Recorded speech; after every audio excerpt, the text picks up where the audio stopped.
Hello, and welcome to a special edition of Close-Ups, Pittsburgh CLO's streaming interview show.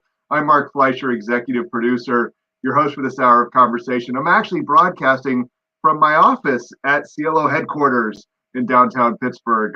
Came in for the day to take care of some meetings and thought I'd stay for this. So a quite different background than my living room on the north side of Pittsburgh.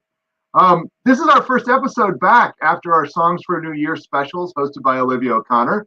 I do hope you enjoyed seeing the premieres of 5 new songs via some extremely creative videos, all inspired by the transition from 2020 to 2021. Now, if you didn't get a chance to see them all or want to revisit any of those songs, you can simply go to the Close-Ups page on CLO's website, pittsburghclo.org.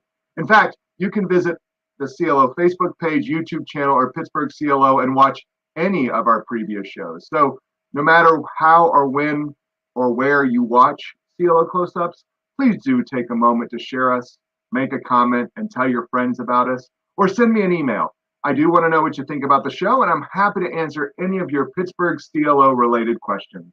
Now, my guest today is Kris Andersson, a very funny actor, writer, and extremely successful Tupperware salesperson.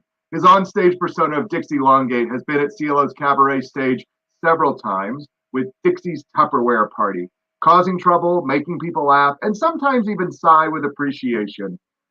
His comedy, while sometimes filled with bawdy euphemisms, also evokes heartfelt emotion and a connection to the importance of family and friends, all while teaching some important life lessons, often found in some unexpected places or circumstances. And we're not just going to talk about Kris's journey to Dixie Longate and the magic of Tupperware, but also an exciting new show you can catch from the comfort of your living room couch, Dixie's Happy Hour. The show will run every weekend in April, a fun way to catch Dixie before we can bring her back live and in person as part of CLO's Cara Cabaret series. Of course, it doesn't just have to be me asking Kris questions. As always, if you want to be part of the conversation, if you have questions or thoughts to share, please feel free to use the comment section. We'll try to get to as many of your answers as possible. And we'll end the show with a Throwback Thursday video of a past CLO production, paying tribute to the fact that today is opening day for Major League Baseball as our beloved Pirates play the Cubs at Wrigley Field. And I can actually make our first ever report. It is now 5-3 at the end of the 8th inning with the Pirates winning. I do believe that is the first ever sportscast from Close-Ups. All right. Before we get to our interview, I would like to do a quick shout out for the Pittsburgh CLO Academy of Musical Theater. In this ever-changing landscape of the Academy continues to adapt and find not only unique and fun ways to provide musical theater experience for area youth, but also safe ones. It may be April, but planning for summer camps is already underway by many parents. And this summer, CLO is offering 3 options for how students can attend our performance camps. You can go on-site, online, or outside. So if you know of a talented young person with a flair for the dramatic who is always singing a song as they walk through life, why not sign them up for a summer camp that channels their interests and their talents? Visit the CLO webpage for more information about the camps and to register. All right, now that my commercial is over, it's time for our main event. Please welcome the one, the only, Kris Andersson! Wow. Whoa! How are you, sir? It's very good to see you. How are you? Oh, it's always good to see you. I enjoy our conversations as we try to figure out our way out of this shutdown. I know you're down in Florida, right? I am. I'm You've been hunkered down there this whole time? I've been down here the whole time, and I got to say the pandemic experience down here has been slightly different because it's sunny all the time. So that has been a bonus as I'm talking to, my friends and family. I'm from Pittsburgh, as you know. Right, yep. My friends and family are all, my family all still lives there. I was not able to see them for the holidays this year, which was tough, because it's not being on the road working. I would be spending the time with my family. And so it's weird to be, it's kind of, they're sequestered up there, I'm sequestered down here, and never the twain shall meet. So it was, it's been an interesting journey, but here the whole time it's been sunny, it's been beautiful. It's been a different, the pandemic experience has been different down here than a lot of other places in the country because of the So I'm curious because you spend a lot of time on the road. Yeah. I mean, what's it like just being at your house this long? for you? It is, well, it's a weird experience because one, I really like being home, but two, I'm in the middle of major reconstruction on my house, which was supposed to be happening when I was gone. And so I'm living through it, which is not as easy, and a lot of it got kind of shuttered to a halt during the pandemic. So I've been living awkwardly, tripping over boxes. I'm sleeping in my own guest room because my bedroom and bathroom has been torn apart in my master bedroom and bathroom. So all of it is just kind of disheveled. I created my entire show that we're going to be talking about from a card table in my living room, which is where my central hub is these days, because that's the only place I have to put anything. My office is completely under construction. Everything is disheveled. So if I would be enjoying the time being home considerably more if it wasn't an obstacle course every time I had to go to the bathroom or go to the kitchen, and then of course filming lots of stuff because I'm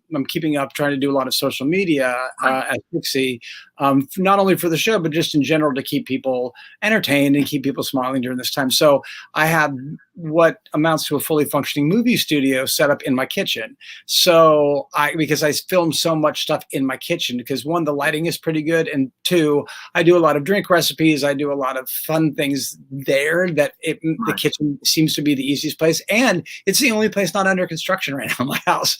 So it's the only place I have enough room to put stuff up. So I basically a scaffolding in my kitchen. That makes cooking really a challenge, but it's been a journey. We'll say that. So yeah, I mean, because I know that you spent a lot of time on the road, living out of a suitcase in different cities. You've been to Pittsburgh at least 4 times, if maybe more now that I think about it. But that's really, and again, because of Zoom, we can stay in touch. Now, you've said it yourself that you have Pittsburgh roots. Yeah. Which I know is one of the reasons we love bringing you back, and I know you like coming back to Pittsburgh. You grew up here. How long were you in the Pittsburgh area? I was there until college, until I graduated from high school, and then moved to. I ended up in Los Angeles, got my degree from University of Southern California, studied acting, stayed in LA, was there for about 20 years total. Got to work quite a bit in film and television, and that is where Dixie was born. It was.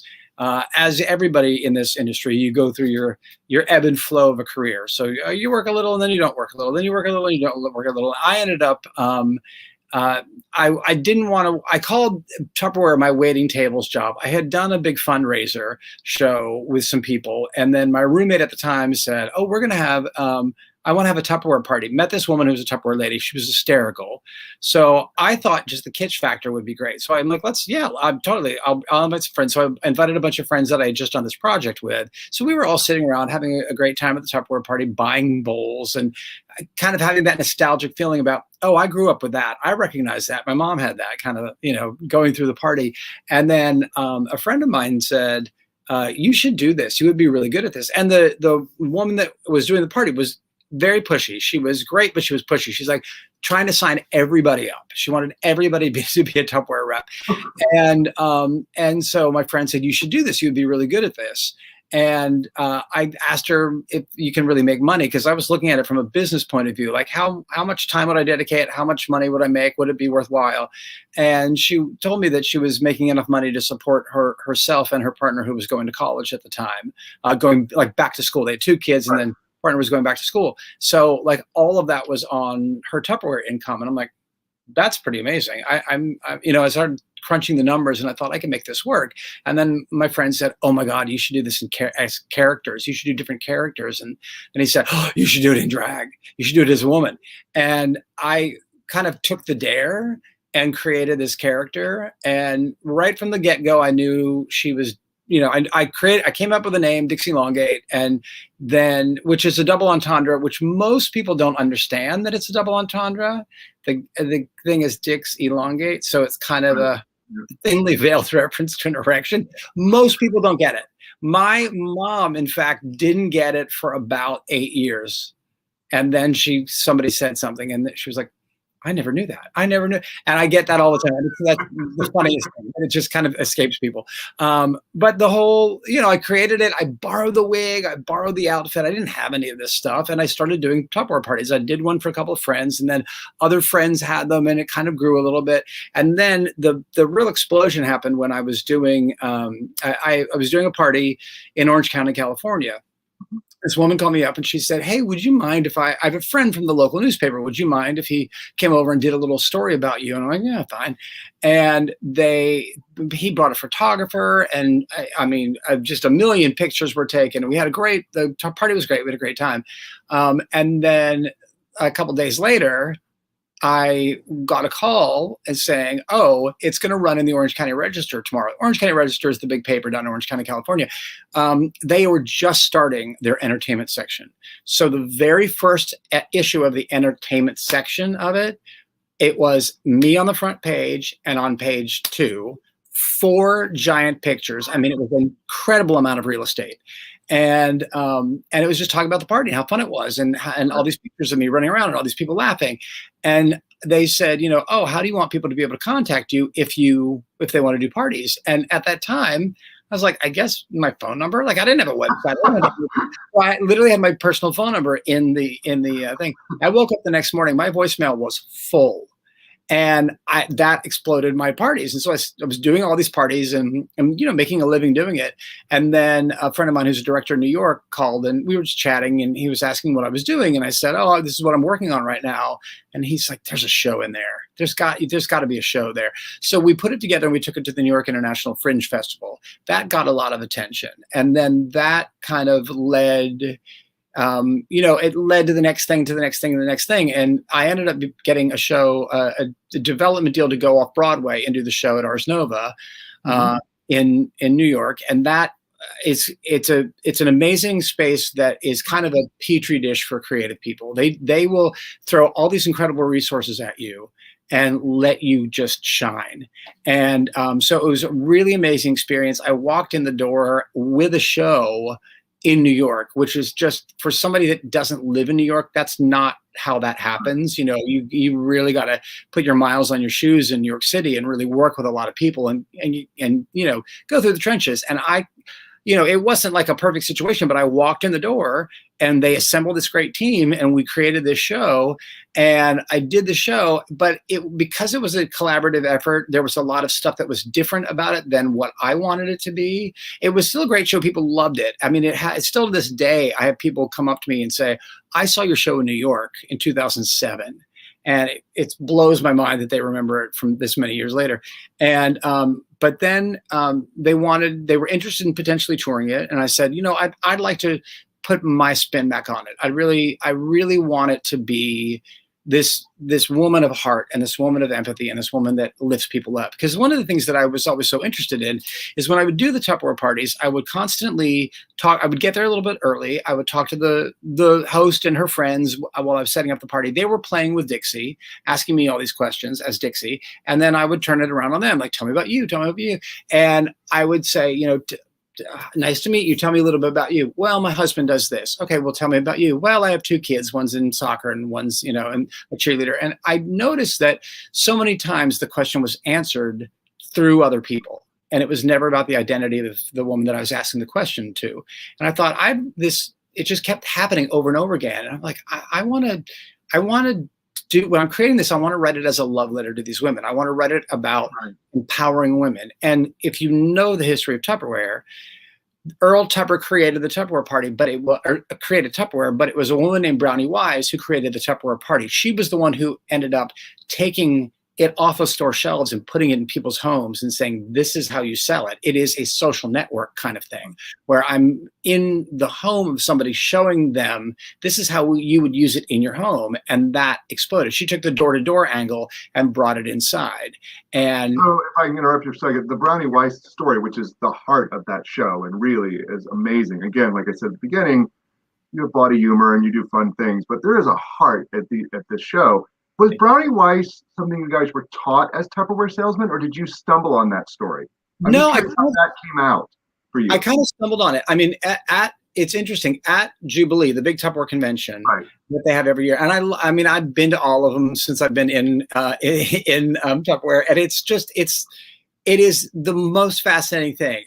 People losing their minds over plastic bowls. It's hilarious, but it is this way for people to make money, people to have a career, people to have a lot. The company is structured for in such a way that it had always been the housewife with the limited education. We're going to give you an opportunity to make money. That's where it came from. Right. And so Brownie Wise inspired people to think past where they were, because they were always taught, oh, you're not going to amount to anything because you're just a woman. You just completed high school. You don't have anything except maybe secretarial skills. We're talking back, in the 50s. So it was a different mentality. And she was able to encourage them and really get them to be inspired and sell more product, but that helped them. They grew as bigger members of their family, bigger members of their community. And it's still to this day, it's inspiring to go to the Jubilee and hear these stories about women who have come from like no money, no education, against all odds, and they've become some of the top sellers in the company. And I was just always moved by that. And people would talk about Brownie Wise at the Tupperware part or at the Jubilee. And so I finally did some investigating, found more about her, and that thought, oh, I really want to talk about this woman, because I think there's some value in this story as it applies not just to Tupperware, but people in general. Like somebody who said, I know a better way. And interestingly, she was the first woman ever on the cover of Business Week magazine, which I love. And somebody for Christmas a few years ago found a copy of the issue and gave it to me. I should have brought it out for the interview. Wow. Yeah, I love it. I have it in my office in a shadow box.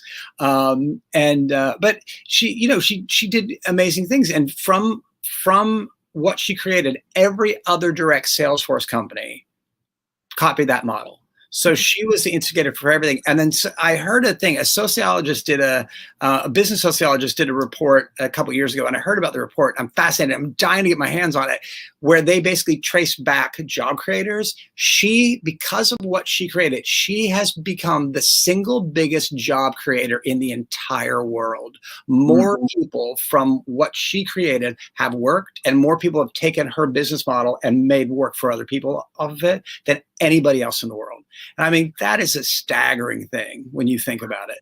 And so I wanted to do a thing that celebrated the women who just never felt like they were enough. And I think that's not just exclusive to women. I think men have that too, where everybody feels marginalized in some way. It's just how we are as humans and how we operate. And so I wanted to do something that kind of championed people. And at the beginning of the tour, more women saw the show than anybody else, because the Tupperware party angle, that was kind of what everybody's psyche was. Oh, we're going to see this Tupperware party show.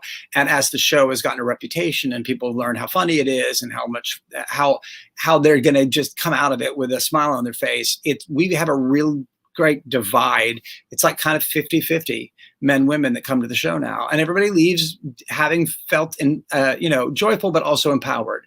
And that's kind of become the marker of all the shows I write, all the comedy I write always has this message of lifting people up and sending them out into the world, hopefully to do good. Right. But it's funny because the heart is there, but we have to remind everyone, it's still a Tupperware party. Like it's still like, so Dixie's Tupperware, I think, was the second show at the cabaret when I got here 6 or 7 years ago.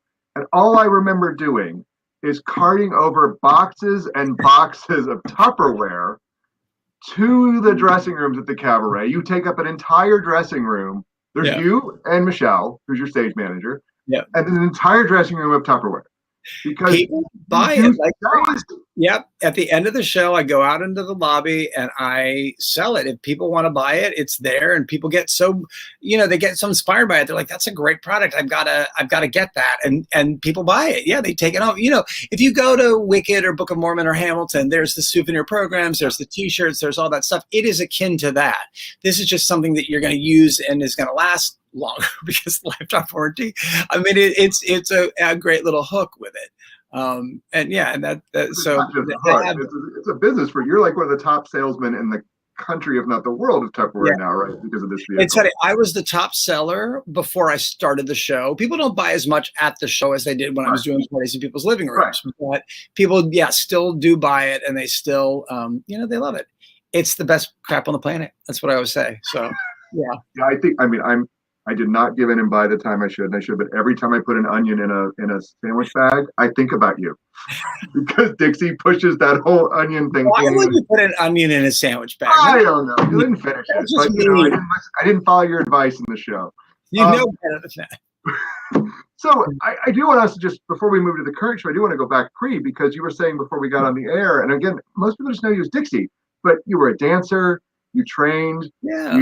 we're laughing, you have a credit in Titanic. That was your thing. And this sort of has some ways been I guess it is a detour that became an industry for you. Yeah. How have you, now you're talking about, the ideas you're moving on with this character and doing other things, but as you look back on those early days hitting LA in the streets, what do you remember? What was that now compared to where you are now with the Dixie character? It's just such an interesting thing because you can't go back, but I think about, if I hadn't gone to New York with the show, if I had stayed in LA, if I had finished the show in New York and stayed in New York rather than going on the road. I mean, I've been on the road for 12 years up until the pandemic hit, which is an insanely long run for any show. I mean, Broadway shows would love to get a 12-year run. And I've been running and running and running and running, and it's been great. But I oftentimes think, what would the alternative be? What would have happened if I would have gone a different direction, if I was stayed in LA? Because now my LA connections are basically dissolved because there's the turnover in that industry is so frequent. Right. And because I was in New York such a short period of time, did the show and then left and went on the road right away, I didn't have time to really simmer in New York and meet a lot of people and become, familiar with people in the industry. So I don't have those connections on that side either. So it's been a very interesting thing. I have this really successful show that has no roots anywhere where normally shows would have roots. And so it's been a great opportunity. Again, like you said, I created the character to make a little side money. This is my waiting tables job. I never in a million years would have thought it would be my career for, now. I mean, Dixie officially will celebrate her 21st birthday this year. She's 21. So she's taken a big chunk of my life has been this one character, this one thing. And that's why I've created other shows, because I didn't want to just do the same show every day for the rest of my life. But that's been interesting. I mean, I had a life as an actor. I did film and television in LA. Once I got out of school, I did a bunch of plays in LA. And I've had that whole piece of my life, and it's such a distant memory, and and to some extent, I'm like, I miss it. I want to go back. I want to see what other things I can do. It's been a fun journey, but I don't want to just be stuck in this one thing forever. And I know so many people have galvanized themselves to her. And I love that. I'm so honored by that. And that makes me itch to go, well, what else could I create? What else could I do?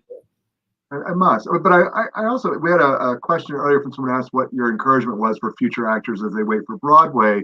And, the thing that I heard from Sheen, the thing I heard in you that I think is so fascinating is the entrepreneurial spirit that you brought to this, right? I mean, from the very moment of, let me calculate if I can make a living from this, to that sort of, and again, and what I think is something I hope young actors listen, because this is what's inspiring for you, is you made your own way.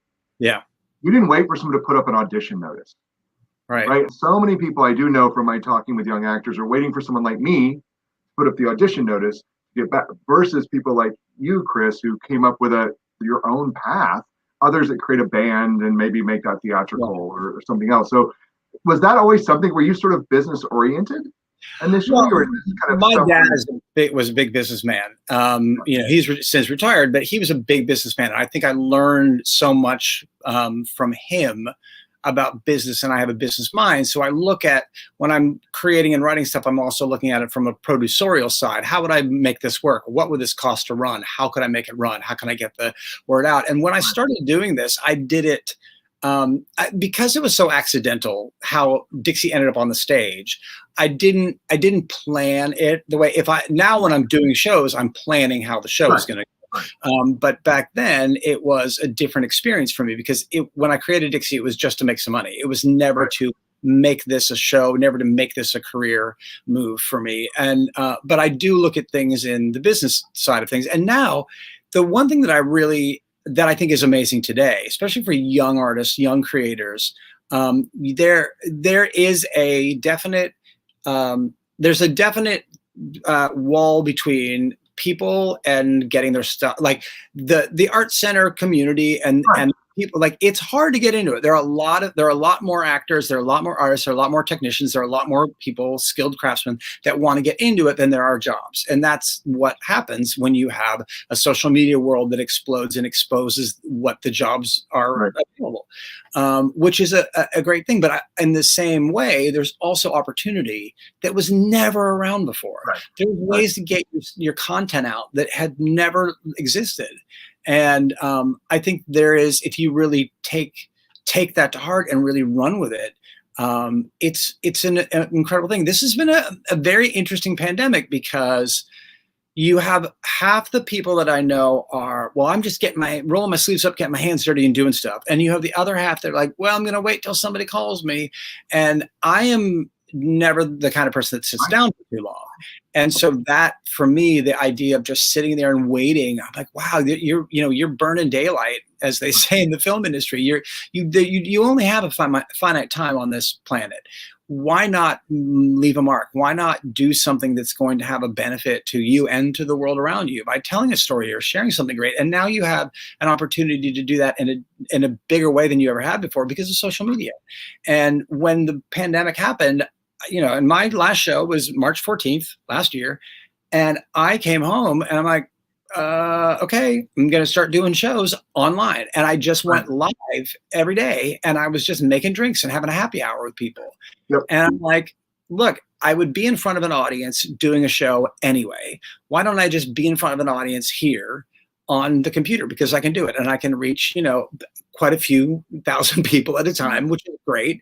And then I can tell stories and make sure they're doing okay, and make sure if they need to speak out, that they have a platform to speak back to me, and I can share that with my fan base. And it's about finding a greater way to connect. And I think we have that today. And that's inspiring to me for other artists to be able to see what they have. And I've been really, I have been consuming a lot of stuff online. Like, I am probably the only person that hasn't turned on Netflix the whole pandemic. I have watched nothing on Netflix, but I have watched so much theater, so many readings. I have a show that I'm seeing actually later tonight at 11 o'clock. It's a show that is streaming from the West Coast, and I have tickets for 11 o'clock. Tonight to do that. You actually had turned me on to a show, and I just got my box in the mail today from the burlesque. The burlesque one. Why am I blank? Speakeasy. Speakeasy on Demand. Right. Speakeasy on Demand.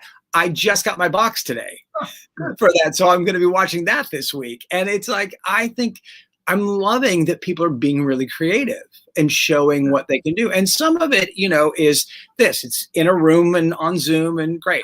But some of it is, people have really gone to great lengths to do a great production. And I find that inspires me. And so I'll watch it and see what I can pick up from that, and see how I can keep being creative and thinking about that and talking about it. So I love where we are these days with the opportunities that are available to us. It's funny, as we were sitting here talking, I was thinking about this interview compared to what I started a year ago when this show started. And we're not really talking about the pandemic. I mean, we are, but we're not. And I was like, wow, we're talking about doing stuff. And I think that has been a shift. And to speak of that, I watched the videos like Dixie goes to Target to shop and, some of that fun stuff. But eventually it became you wanted to create a real show, which is, one of the reasons we are shilling your show here, which we're doing here. But so where would this idea to do an online show, obviously your own creative energies, but, you, like I said, you've been on the road. So how did this sort of idea for Happy Hour come together? And you mentioned, I think in some of the earlier conversation about your own Happy Hour stuff, but what was the idea for this new project to go Dixie streaming online? Well, so I had been doing, like you said, I've been doing happy hours just online, on live, Facebook Live with friends and with people that, have been following me for years. And then I just thought after a while, I want to do this in a bigger way. And I was talking to a lot of art centers at the time. And because, the lucky thing that I have is I have the connections to people like you. I have connections to the decision makers. And so I started calling around and I said, look, if I created something that was a little bigger than this, would it be something that you guys would be willing to stream? And and I contacted a streaming company and said, look, do you have the capacity to stream the show in multiple time zones on the same night at the same time all over the country? Like, how big can we get this? Right. And then when I'm talking to people, I've been in this world for a long time. So a lot of people in these art centers are friends of mine, from people like you that are in the decision-making position to people in the box office, to the ushers, to people who are just part of the machinery that make it such an amazing experience. And I'm hearing my friends getting laid off, getting furloughed. And I thought, okay, well, I've been lucky enough to have years of theaters opening their door to me. So let me use this as my experience to give back. This is my opportunity to give back to an industry that's been so kind to me. So I created this, and I did it as a fundraiser. So I put my business mind to it. I said, what do I need to make every day on every ticket to be able to cover my costs? And then I said, great, everything else is for the art centers. And so that's why I came up with the whole platform, and 80% of the ticket sales goes to the art centers, and the whole program is free to the art centers. My whole thing is about generating content, and hopefully content that gets people to buy tickets, so that if that can hire one person back, or if that can keep pay your light bill for one month or anything, however I can make this a contribution back, is what I wanted to do. And so I sat down and wrote it and created it, and worked with my friend Patrick Richwood, who directed Dixie's Tupperware Party. Patrick, he was our SME in Peter Pan in 19, playing opposite Charles Shaughnessy. Great guy, really like that. Is amazing, incredibly talented. We've been friends forever and worked together a lot. And he and I speak the same vocabulary. So I thought, this is great. I have a new project. Let's work on this together. So we did. We created it. I brought him down to Florida. I contacted this small theater that was here, and they were closed basically. And I said, hey, can I get in your theater and blow this out a little bit? The original idea was going to be, I was going to film it from my house. I was going to build, set, decorate it all, and then do it that way. But because of the construction and everything going on, it was such a monumental task. That's when I said, let me see if I can do it in the theater. And then this theater said, well, look, if we can open it up and sell tickets to it and use it as a fundraiser for us, I'm like, that would be fantastic. So they did 7 socially distanced performances, and used that to get feedback, which was great for me, because that way I could get it in front of people before we filmed it. I made some changes to it, and then we filmed it. And, now it is definitely a different experience. If you're used to Dixie with an audience, this is slightly different than that, because you are the audience. I'm in your home. But the way I've written it and the way it's been filmed is it's all direct address. It's not like the camera's in the third row and I'm just performing the show. It's right to you. Because I want to use the technology, and I want to use the opportunity to do something slightly different than what you've seen in the past. And so that's why I did it this way. And my hope then is that now that this platform lives, I want this platform to live past me. I want this platform to be able to go to the art centers, so that art centers can use it as a conduit between new young creators, theater creators, and their audiences. And that's the hope, that I can leave this as something that will outlive the pandemic and get a new piece of a subscription base, a new piece of, to get it to young people who are so used to watching things online that it's not a far leap for them to watch theater online. So I think there's a lot of great applications for it. I think after the pandemic is over, I don't think anybody is really under the impression that nobody will ever stream theater again. I think it's kind of here to stay, and it might take different forms. And we're still kind of getting our feet wet with what that looks like. But, Diana, the Princess Diana musical, has just been announced that it's going to run on Netflix first, and then they're going to open it on Broadway. It was slated to open on Broadway, got shelved, obviously got stalled, everything else. But the idea is, let's put it on Netflix. They're doing a great filming the version of it, on stage, and putting it on Netflix. And it's a great way of advertising for them, so people can see it and then make the decision. Hey, is that something that I want to go see live and be in the room and have that experience? So I think there's going to be a lot of applications to streaming theater, and people are kind of seeing how that's going to work at this point. Yeah, I think there were already new models happening in terms of the musical Six was going to be in all sorts of cities simultaneously. See, I haven't heard that. That's awesome. I knew that, and I guess the other one I thought was interesting was School of Rock, Angela Weber musical, allowed high schools to start doing it while it was running on Broadway. It used to be those of us may remember, used to be like nothing until the Broadway show and then the tour had gone out and then a regional could get it. But I think people have started realizing what you just said was that high school students do it. Well, when we can travel again, let's go spring break to New York City, and guess what they're going to want to see? The show that they were in. Right. So I do think there's some things like that. I do want to also talk about, before we let you go, you had some really specific ideas about how this would stream, that this was not going to be Netflix on demand. And we talked a lot about this as we tried to talk about customers, and you and I had some extended conversations about this model. But talk a little bit about that, because I want to make sure our audiences know that you're buying a ticket, not to just watch it at 2 a.m. when you get out of bed, right?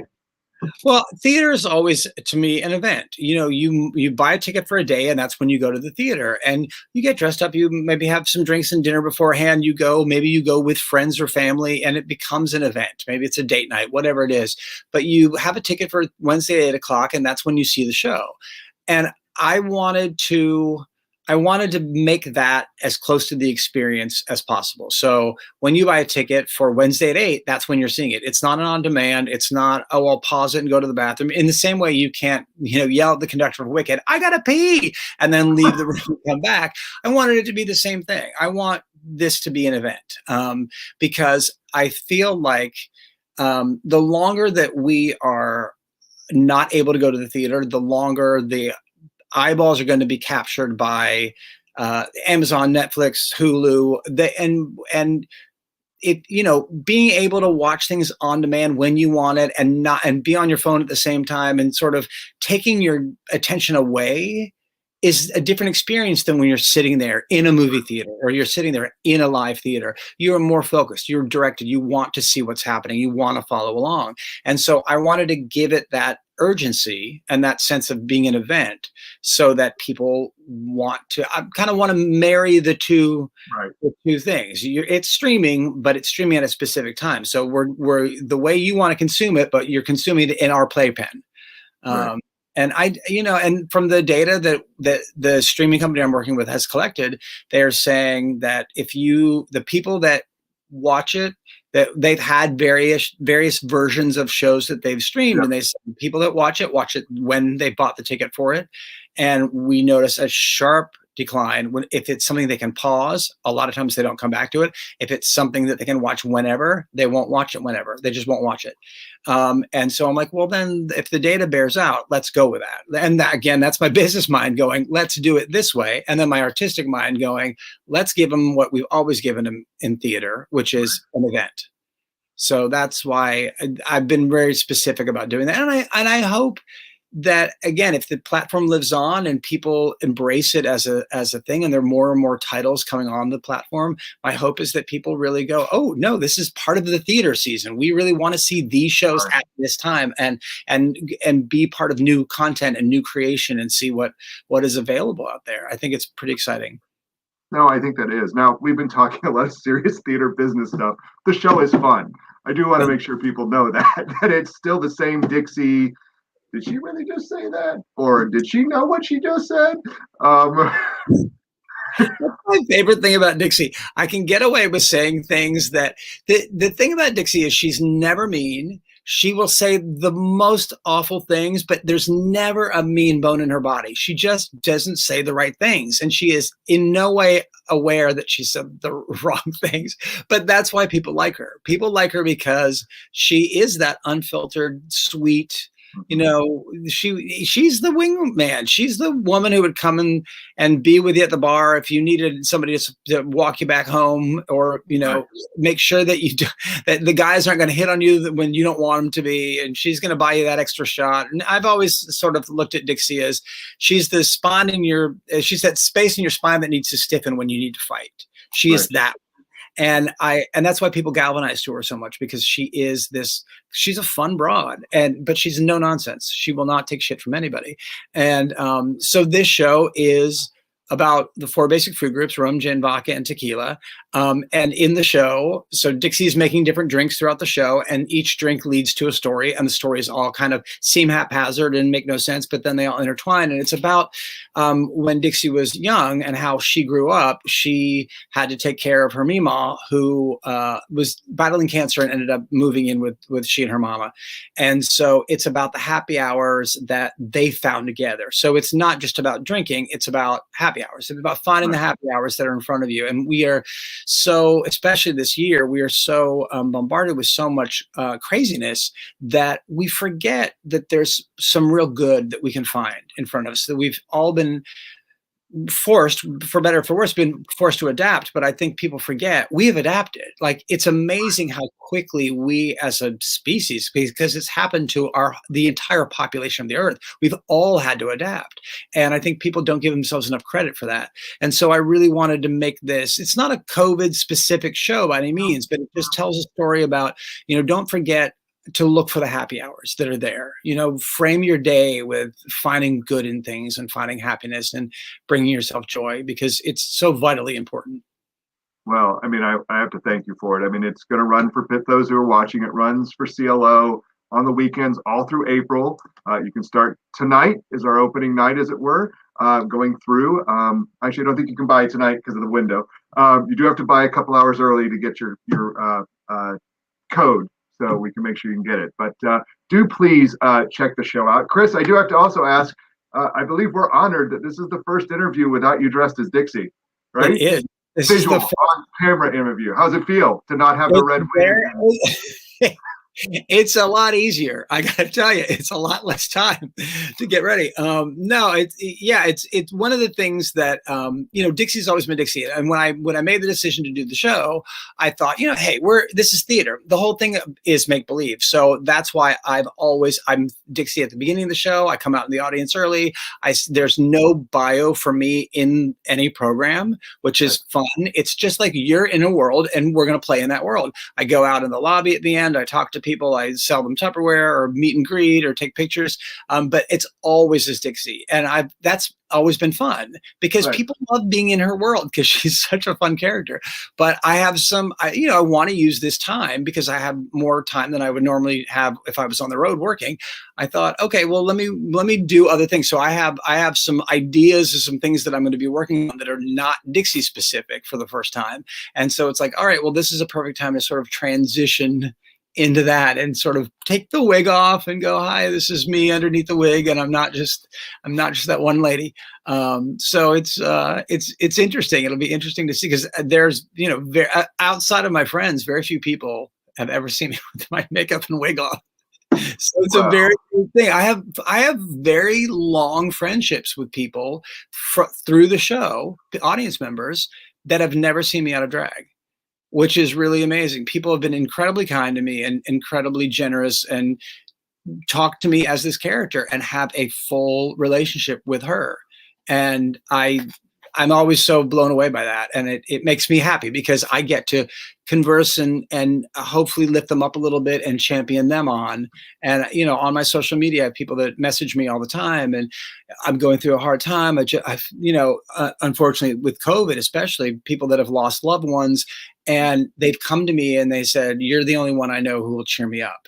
And that is it, it breaks my heart and it fills it at the same time. So I want to give that back and go, yeah. And so I will have full conversations, and some of these conversations have gone on and on and on, and it developed into full relationships, but they've never seen me out of drag. They only know Dixie, and they want that. They want her to be real. And I think that's so endearing and charming. And so I'm very covetous of that. So it's a very interesting decision to come forward. I appreciate it. I've always enjoyed our conversations about the business and stuff off stage or through Zoom. So I appreciate it. It's nice to hear the story behind the story, and that there's an artist who's been creating and that it's conscious. It's not just, you make it look easy, but I know that it is a designed project. And what you offer with the laughter of Dixie and the heart of Dixie. And I hope everybody gets a chance to watch the show. Go shopping early for your 4 basic food groups, as Kris said, right?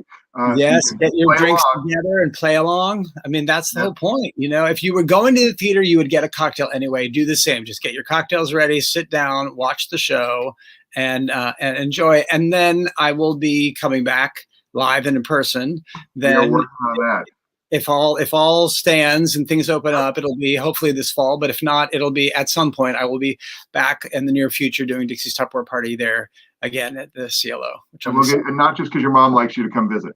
My mom is the best press rep in the damn world. I know. I mean, she brings people and amongst people. She's meets so many, and it's so funny because everybody gets name tags at the Tupperware Party, and she will always write Dixie's mom, and I'm like, don't do that, because Dixie's mom is very different character than my mom, and so my mom is always like, oh no, I'm Dixie's mom, and she'll like do the little accent and everything, and it's so endearing. It just makes me laugh. I'm like, Mom. Oh, that's great. Yeah. Well, I know that you are running to another interview. You actually have to be Dixie now, so I'm going to let you go. But because we could keep talking, Kris, I just so enjoyed talking with you about the business, about this character, about what's good. I'm excited to hear what's going to be next, whether it's Dixie or not. Some full irons in the fire. So I does not, given the businessman that you are, it does not surprise me at all. So thank you for taking off the wig and giving us a little Dixie Unplugged, as it were, or Kris Andersson Unplugged. And, it is absolutely my pleasure. I'm honored to do that with you. You've always been so generous to me. Pittsburgh is my home. When I've played there, it's been so funny to have friends, family, people that I went to high school with, teachers come back and see the show. And it's been really incredible to be kind of the hometown boy becomes the hometown girl. It's been the most thing. So it is really fun to come home. And imagine that as you left Pittsburgh from high school to go to LA, that you'd be back here in drag selling Tupperware. No, never. I mean, that would not have been on my bingo card. And the thing that's so strange is because Dixie is from Alabama. And so many people have that assumption. And so I do always talk about her from Alabama. So when I come home and they're like, oh, Dixie, you're home in Pittsburgh, in your hometown, I have to kind of separate them and be like, well, no, she is from Alabama. I am from Pittsburgh. So it's just kind of a funny thing. It's weird how it all tangles together. Yeah, we're going to have you back live. But in the meantime, we got Dixie's Happy Hour to share. Thank you, Kris, for this time. Good luck with all the things you're doing. I know we'll see you soon. We're going to run a trailer now on the way out, and then we'll be back on the other side to just wrap it up. Kris, always good to talk to you. Thank you, my friend. Thank you kindly. I appreciate it. Happy opening night. Thank you. All right, that is the Kris Andersson. Let's run the trailer we have for Happy Hour for those people that haven't seen it. All right, Sid?